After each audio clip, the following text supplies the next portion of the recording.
আপনার রোগীর কি সমস্যা ছিল? Brain tumour. আপনার রোগী কি হয়? আপনার বয়স কত?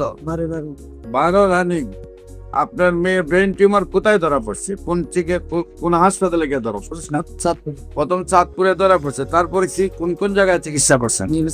বিউটি সায়েন্সে। তখন তো ডাক্তাররা কি বললেন? ওখানে আমরা করছিলাম রেডিমেড দ্বারা দিচ্ছে ওরা বিস্কুট শ্যামালিতে ওখানে করেছি শ্যামলীতে ব্রেন টিউমার অপারেশন করাইছে। অপারেশন করার পরে কি ধরা পড়লো? পরীক্ষা করছিলাম পরে বুঝলাম পরীক্ষার পরে ক্যান্সারের জীবাণু ধরা পড়লো নাকি? এখন আবার রিপোর্ট করছেন, 6 মাস ওষুধ খেয়েছেন আমাদের ক্যান্সার। অপারেশন ছাড়া ক্যান্সার ধরা পড়ছে, তারপর চলে আসছেন। আল্লাহ অশেষ রহমতের রিপোর্ট সম্পূর্ণ ভালো আসছে। হ্যাঁ, আর আপনার রোগীর অবস্থা কি? রোগীর অবস্থা আল্লাহর রহমতে ভালো। সম্মানিত দেশবাসী, বিশেষ করে আমরা কয় মাস ওষুধ খাওয়াইছে? 4 মাস ওষুধ খাওয়ার পরে রোগী সম্পূর্ণ রূপে সুস্থ আছেন।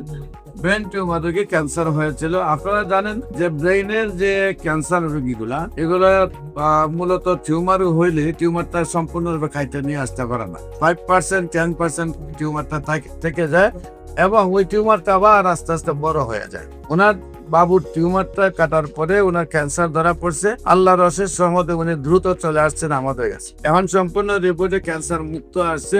আল্লাহর রহমতে শারীরিক অবস্থায় ভালো আছে নাকি? শারীরিক অবস্থা ভালো আছে। বিশেষ করে আপনাদেরকে বলবো, ক্যান্সার হলে আনসার নেই, সেই কথার কোনো ভিত্তি নাই। আপনাদের ক্যান্সারের যে কোনো সমস্যার জন্য এবং যে কোনো প্রয়োজনে আপনাদের যোগাযোগ করার জন্য আহ্বান জানিয়ে শেষ করছে। সবাইকে ধন্যবাদ। আসসালামু আলাইকুম ওয়া রাহমাতুল্লাহি ওয়া বারাকাতুহু।